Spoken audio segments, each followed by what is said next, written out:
Vaikuntha Ekadashi vlog. So hi all, welcome back to Pooja Ranganath vlogs. ಎಲ್ಲರೂ ಹೇಗಿದ್ದೀರಾ? So guys ನೋಡಿ, ವೈಕುಂಠ ಏಕಾದಶಿ ದಿನದ ವ್ಲಾಗ್ ಇದು.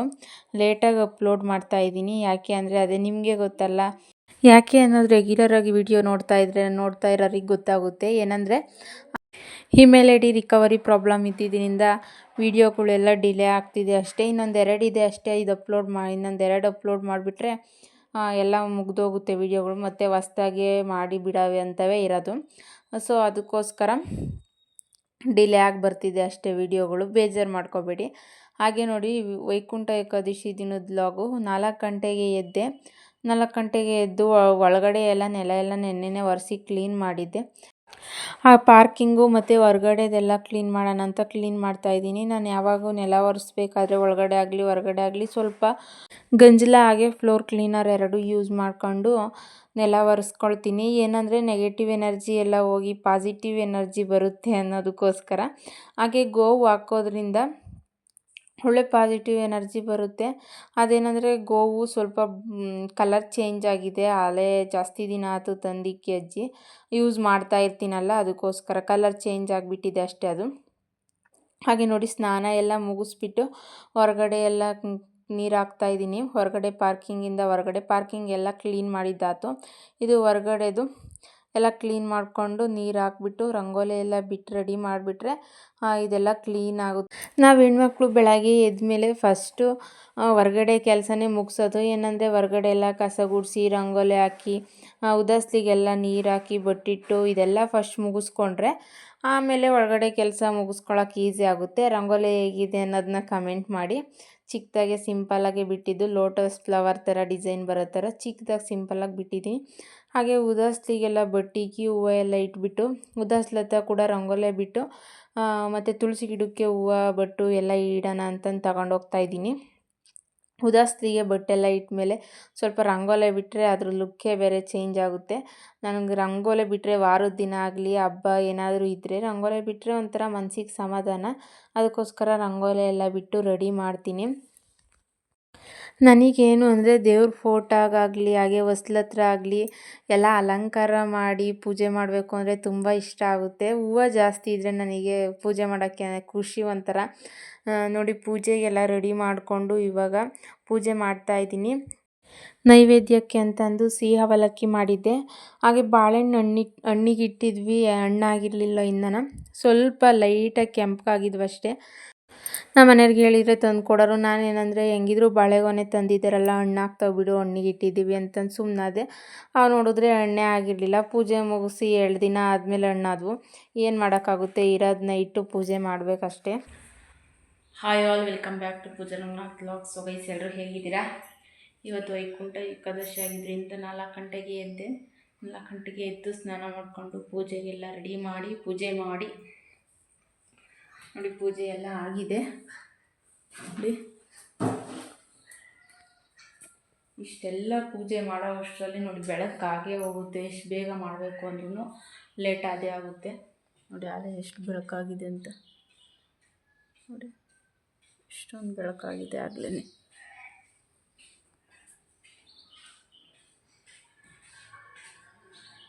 ಹುಡುಗರು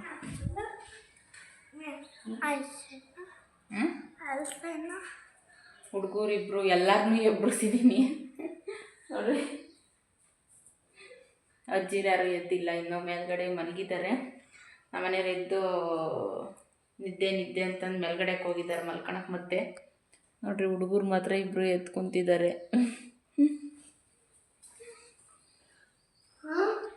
ನಾನು ಪೂಜೆ ಮಾಡಬೇಕು ಅಂದರೆ ನನಗೆ ಎಲ್ಲರನ್ನೂ ಎಬ್ಬರಿಸ್ಬಿಡ್ತೀನಿ, ಯಾರೂ ಮಲ್ಗಂಗಿಲ್ಲ. ಕೆಳಗಡೆ ಮಾತ್ರ ಯಾರೂ ಮಲ್ಗಂಗಿಲ್ಲ. ಮತ್ತು ನಮ್ಮ ಮನೆಯವ್ರು ಏನು ಮಾಡ್ತಾರೆ, ಮೇಲ್ಗಡೆ ಹೋಗಿ ಮಲ್ಕೊಬಿಡ್ತಾರೆ ಅಷ್ಟೇ. ನೋಡಿರಿ, ದಿನ ಮಧ್ಯಾಹ್ನ ಸ್ವೆಟ್ರ್ ಬಿಚ್ಚುತ್ತಿರಲಿಲ್ಲ, ಚಳಿ ಅಂತಂದು ಹಂಗೆ ಆ ಸ್ವೆಟ್ರೆಲ್ಲ ಹಾಕ್ಕೊಂಡು ಕೂತ್ಕೊತಿದ್ದೆ. ಇವತ್ತು ಪೂಜೆ ಮಾಡಬೇಕು ಅನ್ನೋ ಇಂಟ್ರೆಸ್ಟು, ಭಕ್ತಿ ಇರೋದ್ರಿಂದ ಸ್ನಾನ ಮಾಡ್ಕೊಂಡ್ರು ಏನು ಅಷ್ಟು ಚಳಿ ಆಗ್ತಿಲ್ಲ. ನೋಡ್ರಿ, ಎದ್ದು ಬಂದು ಇಟ್ಟತ್ತಿಗೆ ಎದ್ದಿದ್ದೀರಾ ಅಂತ ಆಯ್ತು. ನೋಡಾಗ ಅಲ್ಲಿ ದೇವ್ರ ರೂಮಾಗ ನೋಡಾಗ ಜಲ್ಲಿ ಇಷ್ಟೊತ್ತಿಗೆ ಎದ್ದಿರೋದೇನು ಕೇಳು. ಹ್ಞೂ ಪೂಜೆ ಮಾಡಿ ರೆಡಿ ಮಾಡಿಲ್ವಲ್ಲಿ ನೋಡಲ್ಲಿ ವೈಕುಂಠ ಏಕಾದಶಿ ಇವತ್ತು. ಹ್ಞೂ ನಿಂಗೇನು ಗೊತ್ತಿಲ್ಲ ಅಂತೀಯ? ಇಲ್ಲ ನಮಗೆ ಗೊತ್ತಿಲ್ಲ.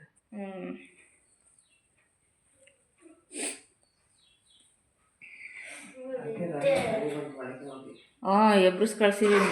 ಕುತ್ಕೊಂಡಿದ್ರಿ ಇಲ್ಲಿ ತಿರ್ಗಿ ಎದ್ದೋಗೋರು ಮೇಲ್ಗಡೆ ಮಲ್ಕೊಳಕ್ಕೆ. ವಯಸ್ಸು ಹೊಗೆ ನೋಡಿ ಅದು ಧೂಪ ಹಚ್ಚಿದ್ದೀನಲ್ಲ ಹೊಗೆ ಜಾಸ್ತಿ ಆಗಲಿ. ಮನೆಗೆಲ್ಲ ಧೂಪದ್ದು ಹೊಗೆ ಹೋಗ್ಬೇಕು, ಆವಾಗಲೇ ಪಾಸಿಟಿವ್ ಎನರ್ಜಿ ಬರೋದು ಮನೆಗೆ. ನೋಡಿ ಪುಟ್ಟದಾಗಿರೋ ಅಂಥದ್ದು ತಿರುಪತಿ ಫೋಟೋ ಇತ್ತು. ಹಾಗೆ ತಿರುಪತಿಗೆ ಮನೆ ಆರ್ಡ್ರ್ ಮಾಡಿದಾಗ ಕಳಿಸಿದ್ರಲ್ಲ ಆ ಕಡೆಯಿಂದ ಪ್ರಸಾದ, ಅದೊಂದು ಚಿಕ್ಕದು ತಿರುಪತಿ ಫೋಟೋ. ಹಾಗೆ ರಂಗನಾಥ ಸ್ವಾಮಿ ಫೋಟೋ ಎಲ್ಲ ಇತ್ತು. ಎಲ್ಲದಕ್ಕೂ ಪೂಜೆ ಮಾಡಿ ರೆಡಿ ಮಾಡಿ ತಿರುಪತಿ ಫೋಟೋಗೆ ಸ್ವಲ್ಪ ಹೂವು ಜಾಸ್ತಿ ಹಾಕಿ ಪೂಜೆ ಮಾಡಿದ್ದಾಯಿತು. ವೈಕುಂಠ ಏಕಾದಶಿ ಅಲ್ವಾ, ಅದಕ್ಕೋಸ್ಕರ. ಹಾಗೆ ನೋಡಿ ತಿಂಡಿ ಎಲ್ಲ ರೆಡಿ ಮಾಡಿದ್ದಾಯಿತು. ಮಕ್ಕಳಿಬ್ರು ರೆಡಿ ಆಗಿದ್ದಾರೆ, ಅವರಿಬ್ರು ತಿಂಡಿ ಹಾಕ್ಕೊಡ್ತಾ ಇದ್ದೀನಿ. ಹಾಗೆ ಲಂಚ್ ಬಾಕ್ಸಿಗೆ ಸ್ನ್ಯಾಕ್ಸ್ ಎಲ್ಲ ತುಂಬಿಟ್ಟು ಲಂಚ್ ಬಾಕ್ಸಿಗೆಲ್ಲ ತುಂಬಿಟ್ರೆ ಸ್ಕೂಲ್ಗೆ ಹೊಡ್ತಾರೆ ತಿಂಡಿ ತಿಂದ್ಕೊಂಡು. ಹಾಗೆ ಬೆಳಗ್ಗೆ ಎದ್ದು ಅವ್ರಿಗೆ ಎದ್ದಿದ್ರಲ್ಲ, ನಾನು ಪೂಜೆ ಮಾಡಬೇಕಾದ್ರೆ ಶ್ಲೋಕ ಎಲ್ಲ ಹಾಕ್ಕೊಂಡು ಪೂಜೆ ಮಾಡಿದ್ದಾಯಿತು. ಬೆಳಗ್ಗೆನೇ ಲೈವಲ್ಲಿ ಕೂಡ ಒಂದು ವೈಕುಂಠ ಏಕಾದಶಿ ಇತ್ತಲ್ಲ, ಅದಕ್ಕೋಸ್ಕರ ಲೈವಲ್ಲಿ ಪೂಜೆ ಮಾಡ್ತಿರೋದು, ಅಭಿಷೇಕ ಮಾಡ್ತಿರೋದು ಎಲ್ಲ ಇತ್ತಲ್ಲ, ಅದನ್ನು ಹಾಕ್ಕೊಟ್ಟಿದ್ದೆ. ಹುಡುಗರು ಅದನ್ನು ನೋಡ್ಕೊಂಡು ಕೂತ್ಕೊಂಡಿದ್ರು. ಇಲ್ಲೇ ಮಧುಗಿರಿಲಿ ವೆಂಕಟೇಶ್ವರ ದೇವಸ್ಥಾನಕ್ಕೆ ಹೋಗೋಣ ಅಂದ್ಕೊಂಡು ನಮ್ಮ ಮನೆಗೆ ಕೆಲಸ ಜಾಸ್ತಿ ಇರೋದ್ರಿಂದ ಹೋಗೋಕ್ಕಾಗಲಿಲ್ಲ. ಸೊ ವಯಸ್ಸು ನೋಡಿ ಕರೆಂಟ್ ಇಲ್ಲ, ಕರೆಂಟ್ ಹೋಗಿದೆ. ಯಾಕೋ ಮಧ್ಯಾಹ್ನದಿಂದ ಕರೆಂಟೇ ಇಲ್ಲ. ನೋಡಿ ನನ್ನ ದೊಡ್ಡ ಮಗ ನೋಡಿ ಸ್ಕೂಲಲ್ಲಿ ಯಾರೋ ಪ್ರಸಾದ ಕೊಟ್ಟಿದ್ರಂತೆ. ಕೆಲವೊಂದೊಂದು ಸರಿ ಅವನೇ ತಿನ್ನಲ್ಲ, ನಮಗೆ ಅಂತಲೇ ತತ್ತಾನೆ. ಅದೇ ಒಂದು ಖುಷಿ ಆಗುತ್ತೆ ನನಗೆ. ಮತ್ತೇನೋ ಸ್ಕೂಲಲ್ಲಿ ಯಾರಾದರೂ ಅಂದರೆ ಬರ್ತ್ಡೇ ಆ ಥರ ಏನಾದರೂ ಇರುತ್ತಲ್ಲ, ಆವಾಗ ಚಾಕ್ಲೇಟ್ಗಳು ಕೊಡ್ತಾರಲ್ಲ, ಆ ಚಾಕ್ಲೇಟ್ಗಳು ಕೊಟ್ಟಾಗ ಎರಡು ಏನಾದರೂ ಕೊಟ್ಟರೆ ನನ್ನ ತಮ್ಮಂಗೊಂದು ಅಂತಂದು ಹಂಗೆ ಎತ್ತಿಕೊಂಡು ಬಂದಿರ್ತಾನೆ ಅವನು.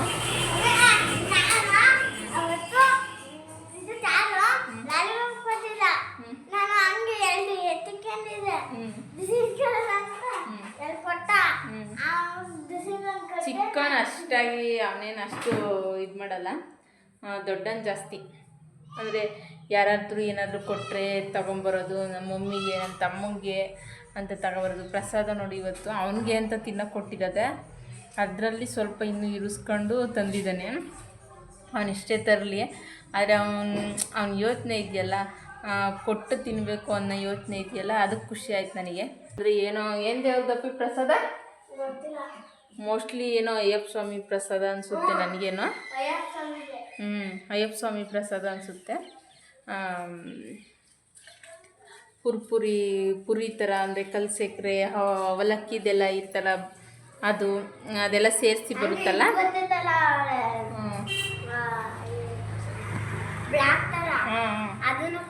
ಹೌದಾ, ಅದೆಲ್ಲ ಸೇರಿಸಿ ಬರುತ್ತಲ್ಲ, ಅದನ್ನೆಷ್ಟು ಕೊಟ್ಟಿರ್ತಾರೆ ತಿನ್ನೋಕ್ಕೆ ಅಂತಂದು ಸ್ವಲ್ಪ ಪ್ರಸಾದ ಅಂತಂದು ಕೊಟ್ಟಿರ್ತಾರೆ. ಅದರಲ್ಲೂ ನಮಗೂ ಅಂತಲೂ ಇರಿಸ್ಕೊಬಂದಿದ್ದಾನೆ. ಹಾಗೆ ಚಿಕ್ಕನ್ ಅಷ್ಟೇನಿಲ್ಲ, ಅವನಿಗೆ ಕಿಂದು ಹೆಚ್ಚಾದರೆ ಮಾತ್ರ ಅವನು ತರೋದು. ಕೆಲವೊಂದೊಂದು ಸರಿ ಏನಾದರೂ ಅಕಸ್ಮಾತ್ 2 3 ಆ ಥರ ಕೊಟ್ಟರೆ ಆವಾಗ ಅವ್ರ ಅಣ್ಣಂಗೆ ಅಂತಂದು ಒಂದು ಎತ್ತಿಕೊಂಡು ಬರ್ತಾನೆ ಅಷ್ಟೇ. ಯಾಕಂದರೆ ಇವನು ತಂದು ಕೊಟ್ಟಿರ್ತಾನಲ್ಲ, ಇನ್ನೊಂದು ದಿನ ಇವನು ತಂದು ಕೊಡೋದಿಲ್ಲ ಅಂತಂದು ತಗೊಬರ್ತಾನಷ್ಟೇ, ಇಲ್ಲಾಂದರೆ ಅವನಂತೂ ತರೋದೇ ಇಲ್ಲ. ಹಾಗೆ ಇವ್ರಿಗೆ ಹೋಮ್ವರ್ಕ್ ಮಾಡಿಸ್ಬಿಟ್ಟು ಹೋಮ್ವರ್ಕ್ ಮಾಡಿಸ್ತಾ ಬಟ್ಟೆನೂ ಮಡಚಿಡಬೇಕು. ಬಟ್ಟೆ ತೊಳೆದಾಕಿದ್ನಲ್ಲ, ಬಟ್ಟೆ ಎಲ್ಲ ಮಡಚಿಟ್ಬಿಟ್ಟು ಎತ್ತಿಡಬೇಕು. ಬೆಳಗ್ಗೆಲ್ಲ ಪೂಜೆ ಮುಗಿಸಿದ್ದೆ, ಇವಾಗ ಒಂದು ಸರಿ ಪೂಜೆ ಮಾಡಿದೆ. ವೈಕುಂಠ ಏಕಾದಶಿ ಎಲ್ಲರೂ ಯಾವ ಥರ ಮಾಡಿದ್ರಿ ಅನ್ನೋದು ಕಮೆಂಟ್ ಸೆಕ್ಷನಲ್ಲಿ ತಿಳಿಸಿ. ನಮ್ಮ ಪೂಜೆ ಇಷ್ಟೇ ಸಿಂಪಲಾಗಿ ಮಾಡಿದ್ದು. ಅಂದರೆ ಬೆಳಗ್ಗೆಯಿಂದ ಇವತ್ತೇನೋ ಉಪವಾಸ ಇರಬೇಕು ಅಂತಂದಿದ್ದೀನಿ. ಇಷ್ಟು ದಿನ ಏನು ಮಾಡ್ತಿರಲಿಲ್ಲ, ಇವತ್ತು ಉಪವಾಸ ಇರಬೇಕು ಅಂತಂದಿರೋದಷ್ಟೇ. ಆದರೆ ಪ್ರತಿ ವರ್ಷ ಏನೋ ಉಪವಾಸ ಇದ್ದು ಪೂಜೆ ಏನೂ ಮಾಡ್ತಿರಲಿಲ್ಲ. ಆವಾಗ ಅಂದರೆ ಹಳೆ ಮನೆ ಇತ್ತಲ್ಲ, ಅಷ್ಟು ಇಂಟ್ರೆಸ್ಟ್ ಬರ್ತಿರ್ಲಿಲ್ಲ ಪೂಜೆ ಮಾಡೋಕ್ಕೂ ಸಹ. ಇವಾಗ ಎಲ್ಲ ಅನುಕೂಲವಾಗಿರೋದ್ರಿಂದ ಪೂಜೆ ಮಾಡಬೇಕು ಅನ್ನಿಸುತ್ತೆ. ಅದಕ್ಕೋಸ್ಕರ ಇಂಟ್ರೆಸ್ಟಾಗಿ ಭಕ್ತಿಯಿಂದ, ಮೇನ್ ಇಂಪಾರ್ಟೆಂಟ್ ಭಕ್ತಿಯಿಂದ ಪೂಜೆ ಮಾಡ್ತೀನಿ. ಸೊ ವಯಸ್ಸು ನೋಡಿ ಅವರೆಕಾಳು ಸುತ್ತಾ ಇದ್ದೀವಿ. ನಾನು ನಮ್ಮ ಅಜ್ಜಿ ನಿದ್ದೆ ಗೊತ್ತಾಯ್ತು ಅಲ್ಲೇನೆ 4 ಗಂಟೆಗೆ ಎದ್ದಿರೋದು. ನಾನು ನಿದ್ದೆ ಮಾಡಂಗಿಲ್ಲ, ಅವರೆಕಾಯಿ ಇಸ್ಕೊತಕನ. ಬೆಳಗ್ಗೆ ಗಿಚ್ಕಿದ್ರೆ ಸಾಂಬಾರು ಮಾಡ್ಬೇಕು ಅಂತ ಅಜ್ಜಿ ನೋಡ್ರಿ ಬೇಳೆ ಸಾಂಬಾರು ಮಾಡಿ ಬಿಸಿ ಬಿಸಿ ಮುದ್ದೆ ಮಾಡಿ. ನೋಡ್ರಿ ನಮ್ಮ ಅಜ್ಜಿ ನೋಡ್ರಿ ಎಷ್ಟು ಫಾಸ್ಟಾಗಿ ಸುತ್ತಾ ಇತ್ತಂತ ಕಾಳ. ನೋಡಿ ನಮ್ಮ ತಾಯರಿಗೆ 70 ವರ್ಷ ಏಜ್ ಐತಿ, ಆದ್ರೂ ಅಲ್ಲಿ ನೋಡಿ ಕಳೆ ಇರೋದು ಕೆಲಸ ಮಾಡ್ತಾನ. ಎಷ್ಟು ಭಾಷೆ ಕೈ ಆಡ್ತೈತಿ,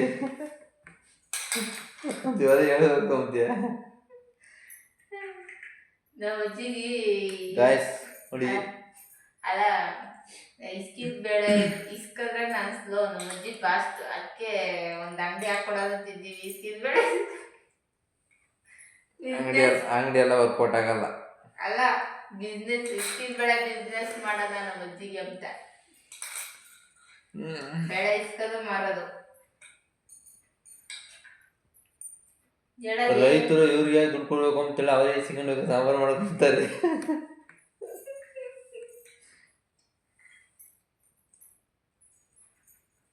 ಅಜಯ್ ಹೇಳು, ಇತ್ತು ನೋಡಮಿತ್ತ ಅದೇನು ಹೇಳು.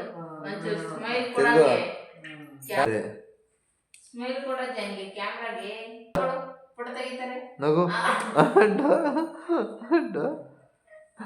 ಇಬ್ರು ಅಲ್ಲಿ ಬಿಡ್ಕೊಂಡು ಕಳ್ರಿ. ಅಜ್ಜಿ ಬೆಂಡಲ್ಲಿ ಉದ್ರೋವೆ ಅಲ್ಲಿ ಕಾಡಲ್ಲ. ಹಾಗೆ ನೋಡಿ, ಇದು ನೆಕ್ಸ್ಟ್ ಡೇ ಲಾಗು. ನಿನ್ನೆ ಸಂಜೆ ಇಸ್ಕಿದ ಬೇಳೆ, ಅವು ಇಸ್ಕಿದ ಬೇಳೆ ಸಾಂಬಾರು ಮಾಡೋಣ ಅಂತಂದು ರೆಡಿ ಮಾಡ್ತಾ ಇದ್ದೀನಿ. ನಮ್ಮ ಅಜ್ಜಿ ಮಾಡ್ತಾ ಇದ್ರಲ್ಲ ಆ ಥರ ರೆಡಿ ಮಾಡ್ತಾ ಇದ್ದೀನಿ ಇವತ್ತು. ಫಸ್ಟ್ ಒಂದು ಪಾತ್ರೆಗೆ ಎಣ್ಣೆ ಹಾಕಿದ್ದೀನಿ. ಎಣ್ಣೆ ಕಾದಾದ ನಂತರ ಸಾಸಿವೆ ಹಾಕಿ ಚಿಟಪಟ ಅಂದಾದ್ಮೇಲೆ ಈರುಳ್ಳಿ ಕರ್ಬೇವಿನ ಸೊಪ್ಪು ಹಾಕಿ ಫ್ರೈ ಮಾಡ್ಕೋಬೇಕು. ಫ್ರೈ ಮಾಡ್ಕೊಂಡಿದ್ದಾದಮೇಲೆ ಇದು ಇಚ್ಕಿದ ಬೇಳೆ ಇದ್ವಲ್ಲ, ಅಂದರೆ ನೆನ್ನೆ ಇಸ್ಕಿರೋ ಅಂಥ ಬೇಳೆ ಇದ್ವಲ್ಲ ಅವನ್ನ ಹಾಕ್ತಾಯಿದ್ದೀನಿ. ಅದನ್ನೆಲ್ಲ ಫ್ರೈ ಮಾಡಿಕೊಂಡು ಸ್ವಲ್ಪ ಆಲೂಗೆಡ್ಡೆ ಕೂಡ ಹಾಕಿದ್ದೀನಿ. ಕಾಳು ಸ್ವಲ್ಪ ಕಡಿಮೆ ಇತ್ತು ಅದಕ್ಕೋಸ್ಕರ. ಹಾಗೆ ರುಬ್ಲಿಕ್ಕೆ ನೋಡಿ ಮಸಾಲಕ್ಕೆಲ್ಲ ರೆಡಿ ಮಾಡ್ತಾಯಿದ್ದೀನಿ. ಈರುಳ್ಳಿ, ಹಾಗೆ ಟೊಮೊಟೊ, ಶುಂಠಿ, ಬೆಳ್ಳುಳ್ಳಿ, ಹಾಗೆ ಹಳ್ಳು ಅಂದರೆ ತಲೆಗೆ ಹಚ್ಕೊತೀವಲ್ಲ ಹಳ್ಳೆಣ್ಣೆ, ಅದ್ರದ್ದು ಹಳ್ಳು, ಅದನ್ನು ಹುರಿದ್ಬಿಟ್ಟು ಸಿಪ್ಪೆ ಬಿಡಿಸ್ಕೊಂಡಿದ್ದೀನಿ. ಹಾಗೆ ಸ್ವಲ್ಪ ಹುಣಸೆಹಣ್ಣು ತೊಳೆದ್ಬಿಟ್ಟು ನೆನಾಕೊಂಡಿರೋ ಹುಣಸೆಹಣ್ಣು, ಸ್ವಲ್ಪ ಚಕ್ಕೆ, ಹಾಗೆ ಲವಂಗ, ಕೊತ್ತಂಬರಿ ಸೊಪ್ಪು, ಪುದೀನ ಇದ್ದರೆ ಪುದೀನ ಯೂಸ್ ಮಾಡ್ಕೊಳ್ಳಿ. ನಾನು ಪುದೀನ ಇಲ್ಲ ಅದಕ್ಕೆ ಹಾಕಿಲ್ಲ. ಹಾಗೆ ಸ್ವಲ್ಪ ಕಾಯಿ ತುರಿ ಫ್ರೆಶ್ ಆಗಿರಬೇಕು, ಚೆನ್ನಾಗಿರುತ್ತೆ ಟೇಸ್ಟ್ ಆವಾಗ. ಇದನ್ನೆಲ್ಲ ರುಬ್ಕೊಬಿಟ್ಟು ಹಾಗೆ ನೋಡಿ ಫ್ರೈ ಮಾಡ್ತಿದ್ವಲ್ಲ, ಒಂದು ಅರ್ಧ ಭಾಗ ಫ್ರೈ ಆಗಿದೆ. ಇನ್ನು ಸ್ವಲ್ಪ ಫ್ರೈ ಮಾಡ್ಕೋಬೇಕು. ಅಂದರೆ ಎಣ್ಣೆಲೇ ಚೆನ್ನಾಗಿ ಫ್ರೈ ಮಾಡಿಕೊಂಡ್ರೆ ಸಾಂಬಾರು ಟೇಸ್ಟ್ ಚೆನ್ನಾಗಿರುತ್ತೆ. ಅದಾದಮೇಲೆ ರುಬ್ಬಿರೋಂಥ ಮಸಾಲ ಹಾಕ್ತಾಯಿದ್ದೀನಿ.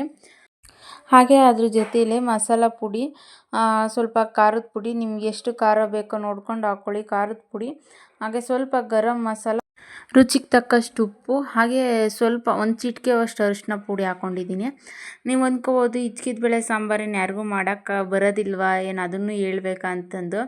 ಯಾಕಂದರೆ ಗೊತ್ತಿಲ್ದಿರೋ ಅಂಥ ಮಸ್ತು ಜನ ಇರ್ತಾರೆ, ಅವ್ರು ನೋಡಿ ಕಲ್ತ್ಕೊಳ್ತಾರೆ. ನಾನು ಕೂಡ ಸ್ಟಾರ್ಟಿಂಗಲ್ಲಿ ಯಾವುದೂ ಅಡುಗೆ ಮಾಡೋಕ್ಕೆ ಬರ್ತಿರಲಿಲ್ಲ. ನಾನು ಮದುವೆಗೆ ಮುಂಚೆ ಒಂದು ಅನ್ನ ಕೂಡ ಮಾಡೋಕ್ಕೆ ಬರ್ತಿರ್ಲಿಲ್ಲ.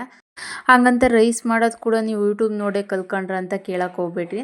ಕೆಲವೊಂದೊಂದು ಮಾತ್ರ ಅಷ್ಟೇ ಬರ್ದಿಲ್ಲದ್ದು, ಅಂದರೆ ಗೊತ್ತಿಲ್ಲದಿಲ್ಲದ್ದು ಇರುತ್ತಲ್ಲ, ಅದನ್ನು ಮಾತ್ರ ನೋಡ್ಕೊಂಡು ಕಲ್ತ್ಕೊಂಡಿದ್ದೀನಿ. ಅದೇ ರೀತಿ ನನ್ನ ರೀತಿ ಯಾರಿಗಾದ್ರೂ ಬರ್ದಿರೋ ಅಂಥವ್ರು ಇರ್ತಾರಲ್ಲ, ಅವ್ರಿಗೆ ಹೆಲ್ಪ್ ಆಗುತ್ತೆ ಅಂತಂದು ವಿಡಿಯೋ ಮಾಡ್ತಿರೋದಷ್ಟೇ. ಕೆಲವ್ರಿಗೆ ಮಾಡೋಕ್ಕೆ ಬರೋದಿಲ್ಲ, ಆಗ ಯೂಟ್ಯೂಬ್ ಸರ್ಚ್ ಮಾಡಿ ನೋಡ್ತಾರೆ. ಆವಾಗ ಏನಾದರೂ ನಮ್ಮ ವಿಡಿಯೋ ಅವ್ರಿಗೆ ಸಿಕ್ಕಿದ್ರೆ ಆ ರೆಸಿಪಿ ನೋಡಿ ಟ್ರೈ ಮಾಡ್ತಾರೆ ಅನ್ನೋದಕ್ಕೋಸ್ಕರ. ಅಷ್ಟರಲ್ಲಿ ನೋಡಿ ಸಾಂಬಾರು ರೆಡಿ ಆಯಿತು. ಹಾಗೆ ಮಕ್ಕಳಿಗೆ ಸ್ನ್ಯಾಕ್ಸಿಗೆ ಅಂತಂದು ಆರೆಂಜನ್ನ ಸುಲಿತಾ ಇದ್ದೀನಿ.